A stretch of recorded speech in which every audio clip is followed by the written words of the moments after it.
మౌనంగా ఆయన సన్నిధిలో ఉండి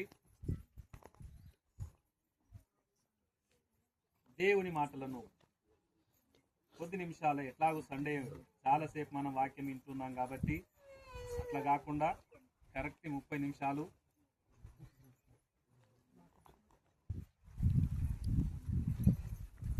దేవుని మాటలను మనము ధ్యానం చేసుకుందాం.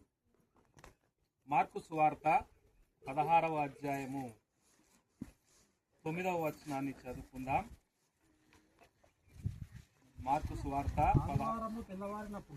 ఆదివారము తెల్లవారినప్పుడు యేసు లేచి తాను 7 దయ్యములను వెళ్ళగొట్టిన మగ్దలేనే మరియకు మొదట కనబడెను. హల్లెలూయా. ఈ దినము ఈ మగ్దలేనే మరియా అనేటువంటి తల్లి గురించి కొన్ని విషయాలను మనం నేర్చుకుందాం. కొన్ని విషయాలను చెప్పుకొని మనం ముగించుకొని మిగతా కార్యక్రమంలోనికి వెళ్దాం. హల్లెలూయా.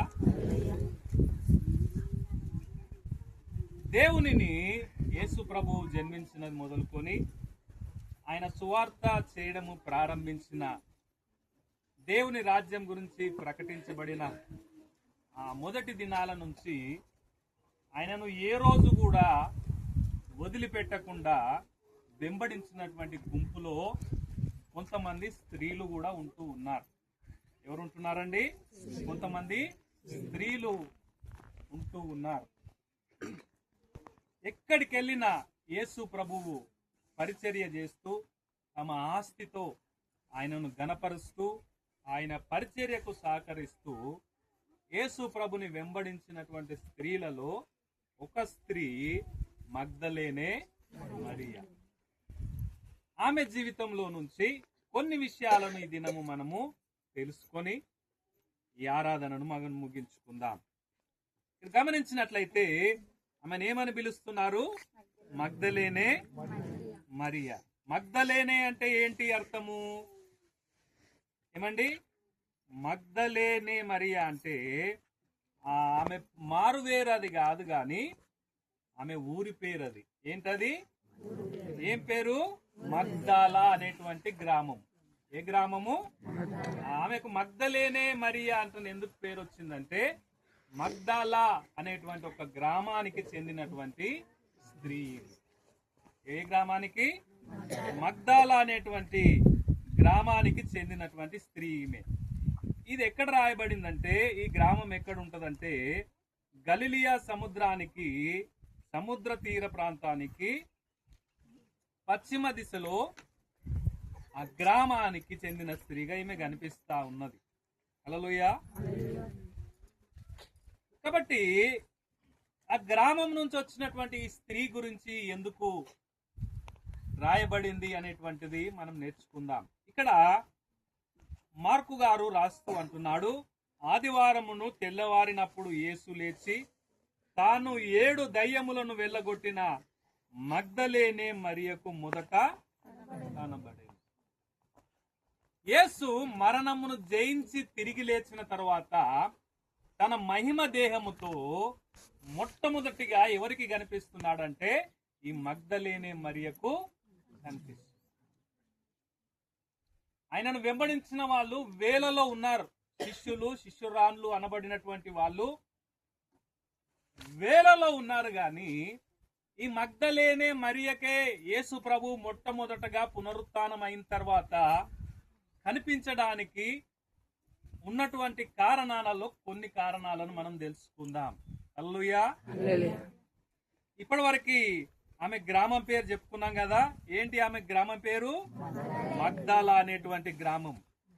ఎందుకు ఆ గ్రామము అంత పేరు కలిసి ఉంది, అంత పేరు ప్రఖ్యాతులుగా ఉంది అంటే ఈ గ్రామంలో ఎంతో ఖరీదైనటువంటి నీలి రంగు ఉత్పత్తి చేసే మొక్కలు సాగు చేసేటువంటి వారు.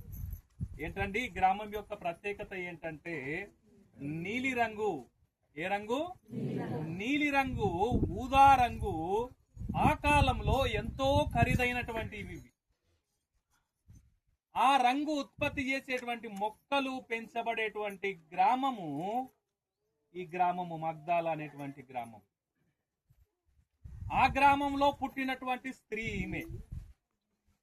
అక్కడ ఎంతో విలువైనటువంటి ఈ ఖరీదైన రంగును ఉత్పత్తి చేసే ప్రాంతం కాబట్టి ఆ గ్రామము ఒక వ్యాపార కేంద్రంగా ఉండేటువంటిది. ఏంటండి? ఆ గ్రామము ఒక వ్యాపార కేంద్రం, అంటే ఒక బిజినెస్ సెంటర్. ఏంటది? ఒక బిజినెస్ సెంటర్ అన్నమాట. అనేక మంది దేశాల నుంచి, ప్రాంతాల నుంచి వచ్చేసి ఆ రంగుని అక్కడ కొనుక్కొని వెళ్ళేటువంటి వారు. దాని ద్వారా ఆ గ్రామస్తులకి బాగా ఆదాయం వచ్చేటువంటిది, ఎంతో విస్తారమైన డబ్బు సంపాదించుకునేటువంటి వాళ్ళు. ఆ ప్రాంతంలో, ఆ గ్రామంలో జన్మించినటువంటి స్త్రీ ఈ మగ్దలేనే మరియ. మరి దానికి ఈమె జీవితానికి యేసు ప్రభుకి ఉన్న సంబంధం ఏమిటి అంటే, ఆ ప్రాంతము ఎంతో అభివృద్ధి చెందింది, వ్యాపారము బాగా జరుగుతుంది కాబట్టి ఈ స్త్రీ పాపంలో పడిపోయింది. ఏమైంది? పాపంలో పడిపోయింది. ఎంతో రంగురంగుల ప్రపంచం ఆమె కళ్ళ ముందు కనిపిస్తా ఉంది. దేశ విదేశాల నుంచి వర్తకులు వస్తున్నారు, ఎంతో విలువైన డబ్బు కలిగిన, హోదా కలిగిన వ్యక్తులు వస్తున్నారు. కాబట్టి ఈమె జీవితము ఈ రంగులమయమైనటువంటి ఆ ప్రపంచం వైపు ఆకర్షించబడింది. ఏమైంది? ఈ రంగురంగుల లోకం వైపు తన జీవితము ఆకర్షించబడింది. హల్లెలూయా. మనిషి తన కళ్ళకి ఏదైతే రమ్యముగా కనిపిస్తుందో దాని వైపు ఆకర్షించబడతాడు. పాత నిబంధనలో ఏదేను వనంలో కూడా అదే జరిగింది కదా. అవ్వ కళ్ళకి ఎట్లా కనిపించిందంట? మంచి చెడ్డల వృక్షము రమ్యముగా కనిపించింది.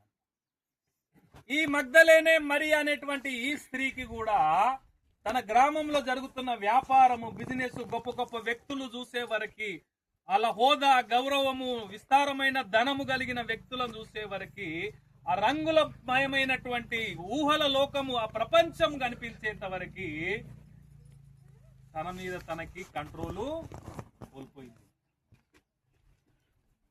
పాత నిబంధనలో, పాత కాలంలో మనం గమనించినట్లయితే ఈమెకు ఎన్ని దయాలు పట్టాయంట?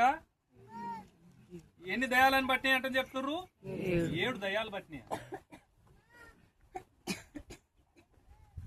ఎన్ని దయాలు పట్టినాయి అంటమ్మా? 7 దయాలు పట్టినాయి. గన్నిగనం దయాలు ఎందుకు పట్టినాయి కదా? పడితే గిడితే ఒక దయ్యం పడితే ఉన్నాను కదా. 7 దయాలు పట్టినాయి కదా. ఎంత విచిత్రం కదా. దీనికి కారణం ఏంటి చెప్తా. అసలు దయ్యం ఎందుకు పడుతుంది? ఎప్పుడన్నా ఆలోచించరా? దయాలు ఎందుకు పడతాయి? పరిశుద్ధ గ్రంథంలో ఏం రాయబడిందంటే, అపవాదికి చోటు ఇయ్యకండి అంటని రాయబడింది. ఏమని? అపవాదికి చోటు ఇయ్యొద్దు. చోటు ఇస్తే వాడు వస్తాడు అన్నమాట.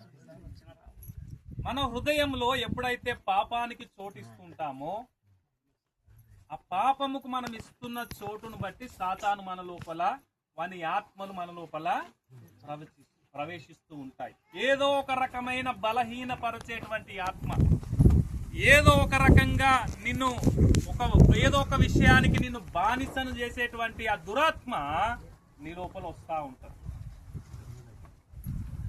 మనం ఎప్పుడైతే ఇప్పుడు ఇల్లు ద్వారాలు మూసేసామనుకోండి, ఏమన్నా లోపల రావడానికి వీలుంటుందా? ఉండదు. ఎప్పుడైతే మనము మన హృదయముకు పాపము చేయడానికి అవకాశము, పాపముతో ఉన్న ఆలోచనలతో మనము నింపబడుతూ ఉంటామో, అప్పుడు ఏమవుతుందంటే సాతానికి, చీకటి కార్యాలకి, చీకటి శక్తులు మన లోపలికి రావడానికి ద్వారాలు తీసిన వాళ్ళమై. ఈమె కూడా లోకంలో అందానికి, ఆ రంగురంగులమైన లోకానికి, ప్రపంచానికి ఆకర్షితులారైంది కాబట్టి ఒక్కొక్క రకమైన చీకటి దురాత్మ తనలోనికి ప్రవేశించడము జరిగింది. ఇంకా ఆమెను ఎవ్వరు బాగు చేయలేనటువంటి దుర్భాగ్యమైనటువంటి పరిస్థితిలోనికి ఆమె వెళ్ళిపోయింది. నేను చిన్నగా ఉన్నప్పుడు మా ఊళ్ళో ఒక ఆమె పిచ్చి ఆమె ఉంటుండే.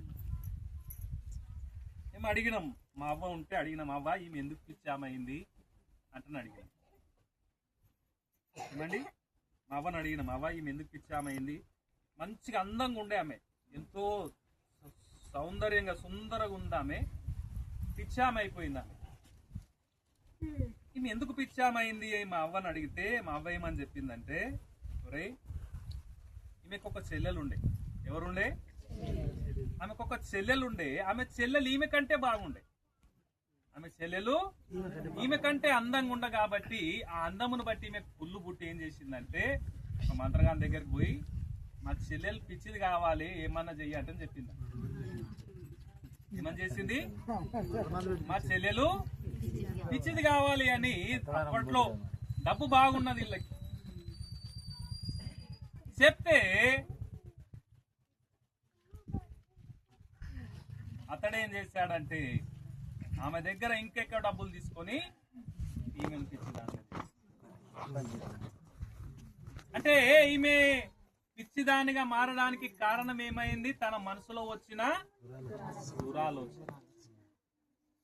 తన మనసులో వచ్చిన దురాలోచన ఇతరులకి నేను నష్టం కలగజేయాలి, నాకంటే సౌందర్యంగా అందంగా ఉన్నారని ఇంకెవరిని పొగడకూడదు, నేనే గొప్పదాన్ని అంటే అనిపించుకోవాలి అనేటువంటి ఆలోచన వచ్చి తప్పుడు మార్గంలో చీకటిని ఆశ్రయించినప్పుడు ఆ చీకటి తనలోన ప్రవేశించింది. కాబట్టి ఇంకా బ్రతుకు కాలం అంట ఆ పిచ్చామగానే ఉండి ఊర్లో అక్కడిక్కడ అడక తిని పడేసి వాళ్ళని తిట్టి వీళ్ళని తిట్టి ఘోరమైనటువంటి చావు తను చచ్చింది. కాళ్ళకంతా ఎవరు చేసేవారు లేక పురుగులు పడిపోయి చనిపోయింది. చీకటి అనేటువంటిది మనుషుని జీవితాన్ని ఎంతగా వీలైతే అంతగా నాశనం చేయాలని చూస్తుంది.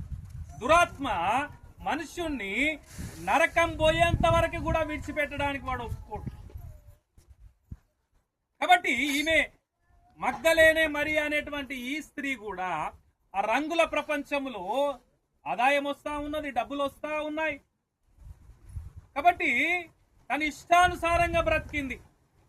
తననెవరిని మోసం చేయాలనుకున్నదో, తననెవరు మోసం చేసినదో తెలియదు కానీ మొత్తానికి తన లోపల 7 రకాల దురాత్మలు ఇంకా ఆమె బాగుపడడం సాధ్యమవుతుందా? ఏమండి, మనిషి ఏదో ఒక బలహీనత ఉన్నది అనుకోండి. ఒక బలహీనత అంటే ఈ రోజు కాకపోతే రేపు లేదా ఒక నెల తర్వాత, ఒక సంవత్సరం తర్వాతనైనా మారుతాడు, బాగా అవుతాడన్న నిరీక్షణ మనకి ఉంటది. కానీ 7 రకాలైనటువంటి బలహీనతలు తన లోపల వచ్చి చేరిపోయాయి. అయ్యా ఇక్కడ రండి, అక్కడ ఎక్కడ కూర్చుంటారు, స్థలం లేదు, ఎందున్నది, ఇక్కడ రండి, ఇక్కడ కూర్చుంటారు. ఎన్ని రకాలుగా? 7 రకాలుగా ఆ దయ్యముల ప్రభావంతో తన జీవితాన్ని సర్వనాశనం చేసుకున్నది. హల్లెలూయా.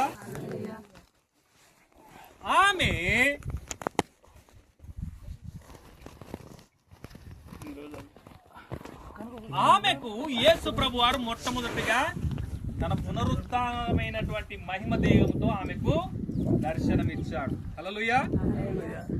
రెండవ విషయము, తన జీవితంలో నుంచి ఎంతో భయంకరమైన జీవితం కలిగిన స్త్రీ కదా, మనం చదువుకున్నాం. ఆమె ఎంతో భయంకరమైన జీవితము. లోకంలో డబ్బు ఉంది,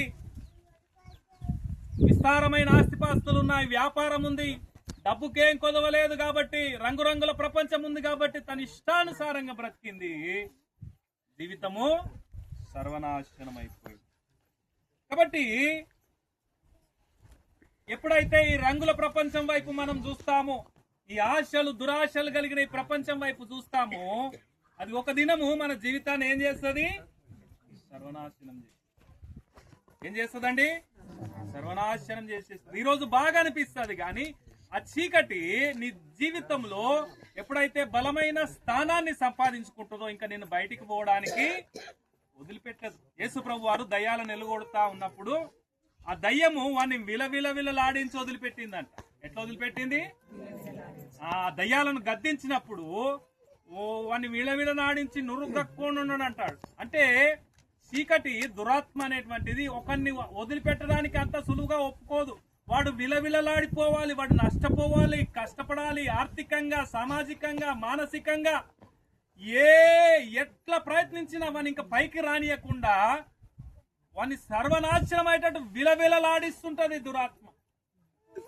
తన జీవితం కూడా అంత భయంకరంగా మారిపోయింది.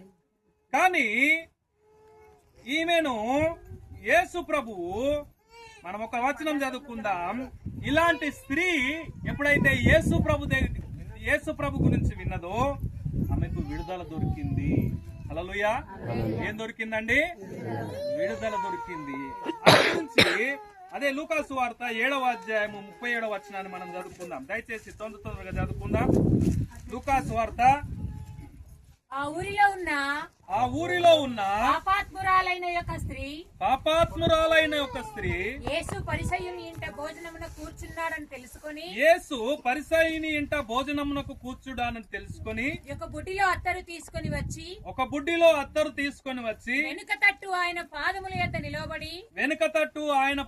యొద్ద నిలవబడి ఏడ్చుచు కన్నీళ్లతో ఆయన పాదములను తడిపి తన తల వెంట్రుకలతో తుడిచి ఆయన పాదములను ముద్దు పెట్టుకొని ఆ అత్తరు వాటికి పూసెను. హల్లెలూయా. ఈ స్త్రీ తన జీవితంలో ఎంతో మంది పురుషులను చూసింది, నానా విధములైన పురుషులు. కానీ యేసు ప్రభు దగ్గరికి ఆయన దగ్గరికి వచ్చినప్పుడు ఆమె ఏం చేస్తా ఉందంట? అత్తరు తీసుకొని, విలువైన అత్తరు తీసుకొని వచ్చిందండి కదా. ఇస్కరియోతు యూదా అంటాడు, ఇంత విలువైన అత్తరు ఎందుకు బలగొట్టాలి, ఆయన పాదములకు ఎందుకు ఉయ్యాలి అని. తన జీవితంలో ఎవరెవరినో కలిసింది, తనను ప్రేమిస్తారని, ఆదరిస్తారని, తన వాళ్ళుగా చేసుకుంటారని, ఒక జీవితాన్ని తనకిస్తారని ఎన్నో ఆశలతో ఎంతో మందిని ఆశ్రయించింది, ఎన్నో బహుమానాలు ఇచ్చింది. గాని అందరూ తనని చులకన చేసిన వారే, ఒక వస్తువుగా చూసిన వారే. గాని నిజమైన ప్రేమ, నిజమైన తోడు ఎక్కడ, నిజమైన సంతోషము, సమాధానం ఆమెకు ఎక్కడ కూడా. యేసు ప్రభు దగ్గరికి ఆయన గురించి విని ఆయన దగ్గరికి వచ్చిందట. ఒక ఇంట్లో ఆయన ఉన్నాడు అంటని తెలిసినప్పుడు, పరిసయ్యుని ఇంట్లో భోజనముకు కూర్చున్నాడని తెలిసినప్పుడు ఏం చేస్తా ఉందంట? ఆయన పాదముల యొద్ద వెనుక తట్టు నిలబడి ఏడ్చుచు ఆయన కన్నీళ్ళని నడుపుతా ఉందంట. హల్లెలూయా. చూడండి, తన జీవితము అనేకుల ఎదుట నిలబడినప్పుడు వాళ్ళ ప్రేమను, వాళ్ళ యొక్క ఆప్యాయతను, వాళ్ళ యొక్క సాంగత్యాన్ని ఏమో ఆశించినప్పుడు తన జీవితంలో శాంతి లేదు, సమాధానం లేదు. కానీ ఎప్పుడైతే యేసు ప్రభు దగ్గరికి వచ్చిందో, ఆయన బోధలు విన్నదో, ఆయన వెనకాల నిల్చుండి కన్నీళ్లు గారుస్తా ఉందంట. హల్లెలూయా. నువ్వు నిజమైన దేవుని యొద్దకు వచ్చినప్పుడు, నీ రక్షకుని యొద్దకు వచ్చినప్పుడు, నీ పాత జీవితము నిన్ను కన్నీరు గార్చేటట్టు చేస్తుంది. అయ్యో, నేను బ్రతికిన జీవితం ఇంత విలువ లేని జీవితమా, ఇంత గౌరవం లేని జీవితమా, ఇంత మర్యాద లేని జీవితమా ఇది? అయ్యో ప్రభువా, ఇంతకాలము నేను ఎట్లా దూరంగా ఉన్నాను అంటని ఆయన యొద్దకు వచ్చినప్పుడు మనస్సాక్షి నీతో మాట్లాడుతుంది. ఆమె ఏం చేస్తున్నది? ఏడ్చుచు కన్నీళ్లతో ఆయన పాదములు తడిపి తన వెలుతుతో తుడిచి ఆయన పాదములను ముద్దు పెట్టుకొని వాటికి అత్తరు పూస్తా ఉందంట. హల్లెలూయా. యేసు ప్రభు పాదాలను ముద్దు పెట్టుకుంటారు, ఆయన పాదాలను ముద్దు పెట్టుకుంటుంది. ఇంతకాలము లోకంలో ఉన్న వాటిని ప్రేమించింది, లోకంలో ఉన్న వాటిని ముద్దు పెట్టుకుంది, లోకాన్ని ముద్దు పెట్టుకుంది కదా. ముద్దు పెట్టుకోవడం అంటే అర్థం ఏంటి? ఎంతగానో ప్రేమించడం. ఏంటండి దాని అర్థము? ఎంతగానో ప్రేమించడము, మనస్ఫూర్తిగా ఎంతో ప్రేమించడం దానికి అర్థం. ఇంతవరకు లోకాన్ని ప్రేమించింది, చెడు వ్యసనాలు, చెడు స్నేహితులు, లోకంలో రంగుల లోకంలో ఎంతో రమ్యముగా అనేకులకు ఆకర్షితంగా కనిపించే ఒక దుర్మార్గమైన జీవితాన్ని ప్రేమించింది. కానీ యేసు ప్రభు గురించి విని ఆయన బోధలు విన్న తర్వాత ఆయన పాదాలను ముద్దు పెట్టుకుంటుంది. హల్లెలూయా. అయ్యా యేసయ్యా, నువ్వు నా జీవితంలోనికి రావడం ద్వారా నాలో ఉన్న దురాత్మలు వెళ్ళిపోయాయి, చీకటి పారద్రోలబడింది, దయ్యాలు వెళ్ళిపోయాయి. ఇంతకాలము ఏవైతే నన్ను ఒక విలువలేని దానిగా, పనికి మాలిన దానిగా, ఎల్లప్పుడూ కన్నీటిమయంగా, గుర్తింపు లేనటువంటి, గౌరవం లేనటువంటి నీచమైన స్థితిలో ఈ సమాజంలో నన్ను ఎవరైతే కారకులుగా ఉన్నారో అవన్నీ నీ పాదాల చెంత నేనున్నప్పుడు నన్ను వదిలిపోయాయ్యా. హల్లెలూయా. ఈరోజు నీ పాదాలకు మించిన, నిన్ను మించిన ప్రేమమయుడు, నిన్ను మించిన ప్రేమ నాకు ఈ ప్రపంచంలో ఎక్కడ దొరకదు అని ఆయన పాదాలను ముద్దు పెట్టుకుంటా ఉన్నదంట. హల్లెలూయా. ఈ సిలువ యొద్ద యేసు ప్రభు వారు మనకు నేర్పిస్తున్న సత్యము, ఆ మగ్దలేనే మరియా రంగుల ప్రపంచాన్ని, లోకాన్ని ప్రేమించి సమస్తము కోల్పోయినా మరియా ఏం నేర్పిస్తుందంటే, అయ్యా అమ్మా ఆయన పాదాలను ముద్దు పెట్టుకోవడం నేర్చుకో, నీకోసము సిలువనెక్కిన రక్తం కార్చిన ఆ పాదాలను ముద్దు పెట్టుకోవడం నేర్చుకో, ఆ ప్రేమమయుని ప్రేమించడం నేర్చుకో అని ఆమె తెలియజేస్తా ఉన్నది. హల్లెలూయా. ఆమె ఏం చేస్తా ఉన్నదంట, ఎఫెసీయులకు రాసిన పత్రిక 2వ అధ్యాయం 1వ వచనంలో, మీ అపరాధముల చేతను పాపముల చేతను మీరు చచ్చిన వారై ఉండగా ఆయన మిమ్మును క్రీస్తుతో కూడా బ్రతికించెను. ఈ మగ్దలేనే మరియా అపరాధముల చేత పాపముల చేత చచ్చిపోయింది. తన బ్రతుకులో ప్రేమించేవారు లేరు, ఆదరించేవారు ఓదార్చేవారు లేరు. ఈమె నాథు, ఈమె యొక్క భర్త అన్నటువంటి వారుగా పాపాత్మురాలు అని ఆమె జీవితానికి ఒక గుర్తింపునిచ్చారు. కానీ యేసు ప్రభులోనికి రావడం ద్వారా ఆమెకు ఒక నూతనమైన గుర్తింపు దొరికింది. ఏమిటి అంటే, ఆయన ప్రేమిస్తున్నటువంటి, క్షమించినటువంటి, నిత్య జీవమును ప్రసాదించినటువంటి దేవుడు, ఆయన బిడ్డగా ఉండేటువంటి గొప్ప ధన్యత ఆమెకు దొరికింది. హల్లెలూయా. ఇంకా రోమీయులకు రాసిన పత్రిక 6వ అధ్యాయం 6వ వచనంలో, ఏమనగా మనం ఇకను పాపమునకు దాసులము కాకుండానట్లు, పాప శరీరము నిరర్ధకమగునట్లు మన ప్రాచీన స్వభావము ఆయనతో కూడా సిలువ వేయబడింది. చూడండి, ఎప్పుడైతే ఈమె తన జీవితంలో నుంచి 7 దయ్యాలు వెలగొట్టబడ్డాయో, మరలా రంగుల రూపం వైపు ఆమె పోలేదండి ఇంకా. హల్లెలూయా. ఎప్పుడైతే తన జీవితము, విలువలేని జీవితము, యేసు ప్రభును ఆయన యుద్ధకు వచ్చినప్పుడు ఒక విలువ దొరికిందో, ఒక మార్పు దొరికిందో, ఒక క్షమాపణ దొరికిందో, ఒక దేవాది దేవుని శాశ్వతమైన ప్రేమ దొరికిన తర్వాత ఇంకా ఈ శరీరాన్ని, ఆ జీవితాన్ని మరలా ఆ రంగుల ప్రపంచం వైపు ఇంకా మళ్ళీ చూడలేదు ఇంకా. హల్లెలూయా. ఈ సువార్తలలో ఆమె గురించి ఎక్కడైనా రాయబడింది, ప్రతి సువార్తలో ఆమె గురించి రాయబడింది. ఈ మగ్దలేనే మరియా, మగ్దలేనే మరియా, 7 దయ్యములు వెలగొట్టబడిన మరియా, 7 దయ్యములు వెలగొట్టబడిన మరియా అని ఆమె గురించి మరలా మరలా రాయబడింది. ఎందుకంటే మళ్ళా ఆ శరీరాన్ని, ఆ పాపపు లోకాన్ని మరలా కనీసము మరలి కూడా చూడలేదు. హల్లెలూయా. ఇంకొక విషయం ఏమిటంటే, విడుదల పొందిన తర్వాత ప్రభువుకు సమర్పించుకుంది. హల్లెలూయా. ఏమైంది? విడుదల పొందిన తర్వాత, అమ్మ ఉండండి ఒక 10 నిమిషాలు, వాళ్ళు ఉండండి. ఏం కాదు, ఎక్కడ పోటు నానా, ఎక్కడ పోక మీ నాకు, సరేనా? గుడ్. నా మాట ఇంటాడు ఎట్టుకోడు. ఏం చేస్తా ఉన్నది? 4వ విషయం ఏమిటంటే, విడుదల పొందిన తర్వాత ప్రభువుకు సమర్పించుకున్నది. హల్లెలూయా. ఎవరికి సమర్పించుకున్నది? ప్రభువుకు సమర్పించుకున్నది. విడుదల పొందక ముందేమో తన జీవితంలో దురాత్మలు వెళ్తా ఉన్నాయి, చీకటి వెళ్తా ఉంది, అంధకారము, పాపము, లోకానుసారమైన ఆశలెన్నో తన జీవితాలు నేసి సర్వనాశనం చేస్తాయి. కానీ ప్రేమామయుడైనటువంటి ఆయన యొద్దకు వచ్చిన తర్వాత, ఆ క్షమాపణ దొరికిన తర్వాత, ఆయన లాంటి పురుషుడెవడు ఈ ప్రపంచంలో లేడు. హల్లెలూయా. షోలోమితి అంటది, నా ప్రియుడు ధవలవర్ణుడు, రక్తవర్ణుడు, 10,000 మంది పురుషులలో ఆయనను గుర్తించవచ్చును అంటున్నాను. ఈయన సామాన్యమైనటువంటి వాడు కాదండి, 10,000 మందిలో ఆయనను గుర్తించవచ్చు. హల్లెలూయా. ఆయన యొద్దకు వచ్చిన తర్వాత ఇంకా లోకంలో ఏది కూడా అవసరం లేదు మనకి. ఆ పాదాల చెంత ఆ ప్రేమను నువ్వు రుచి చూడగలిగితే ఈ లోకంలో ఏది కూడా నీకు రుచి అనిపించదు. హల్లెలూయా. అందుకే కీర్తన గ్రంథంలో అంటాడు కదా, యెహోవా ఉత్తముడని రుచి చూసి తెలుసుకోవాలి. ఈ యేసు ప్రభు వారిని రుచి చూడడం నీకు తెలిస్తే ఈ లోకంలో ఏ రుచి కూడా నీకు నచ్చదు. ఇంకా అదంతా సప్పసప్పగానే అనిపిస్తుంది. హల్లెలూయా.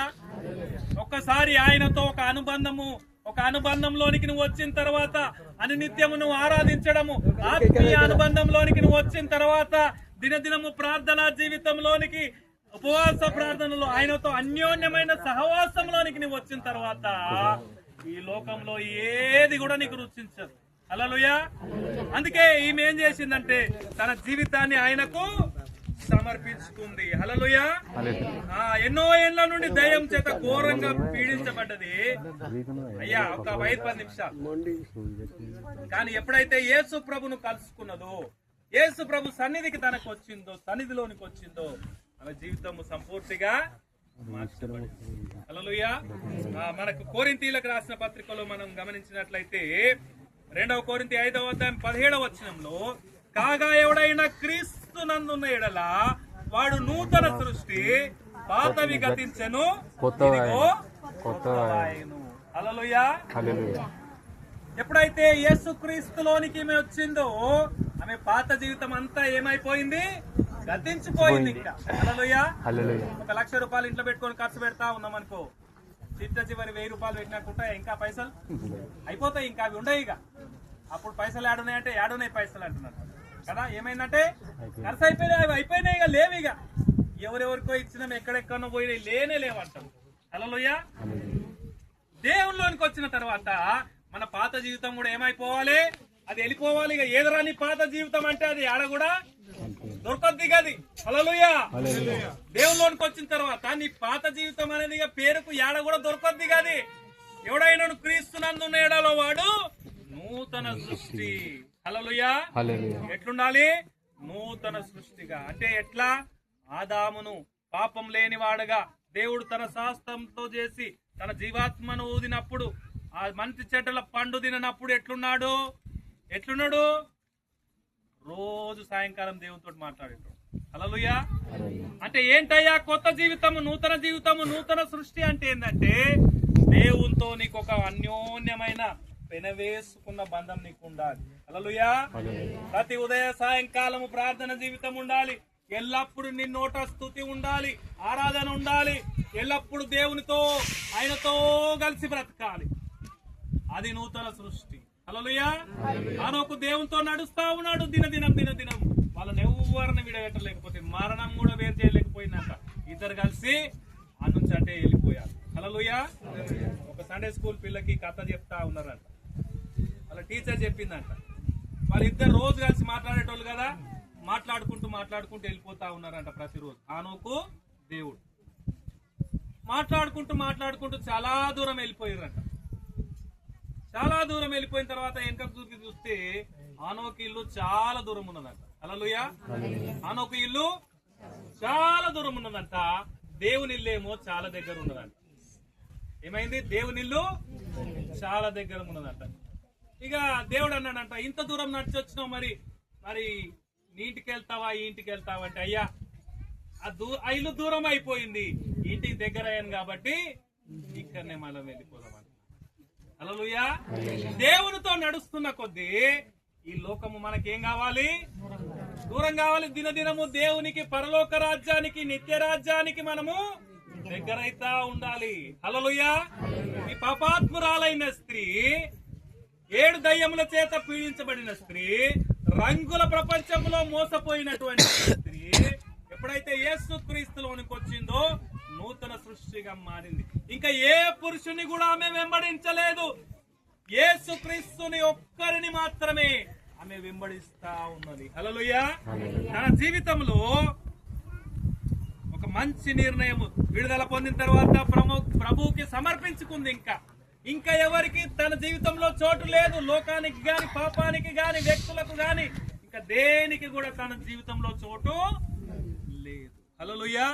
5వ విషయము, తనకున్న అంతటిని బట్టి పరిచర్యలో సహాయం చేస్తా ఉన్నది. హల్లెలూయా. తనకున్న ఆస్తి అంతటితో పరిచర్య కొరకు సహాయం చేస్తా ఉంది. నేను మొదట చెప్పినాను కదా, ఈ స్త్రీ ఎవరు? అలా ఊరు పేరేంది? అద్దాల. ఏం పండిస్తారాడా? రంగు నీలి రంగు ఉత్పత్తి చేసే చెట్లు పండిస్తారు. మస్తు పైసలు వచ్చినాయి, ఆస్తి పరురాలు. కాబట్టి దేవునికి సమర్పించుకున్న తర్వాత తన ఆస్తిని దేవుని పరిచర్యలో వాడుతా ఉన్నది. హల్లెలూయా. తన ఆస్తిని దేవుని పరిచర్యలో వాడుతా ఉన్నది. కాబట్టి ఆమె గురించి మనం గమనించినట్లయితే, తన ఆస్తితో దేవుని గణపరిచినటువంటి స్త్రీ, అన్ని వేళలో ప్రభు పరిచర్యలో, ఆయనకు భోజనం సిద్ధపరచుటలో, ప్రయాణకు సంబంధించిన వాటిలో, ఎక్కడికి వెళ్ళినా ఆయనకు బస సమకూర్చుటలో, వాటన్నిటిలో తన ఆస్తిలో భాగమునిచ్చి ఆయనను గణపరిచినటువంటి స్త్రీ. ఇంకొకటి, ప్రభువును అన్ని వేళలో వెంబడించినటువంటి స్త్రీ. హల్లెలూయా. ఏంటండి? ఉన్నారా? ప్రభువుని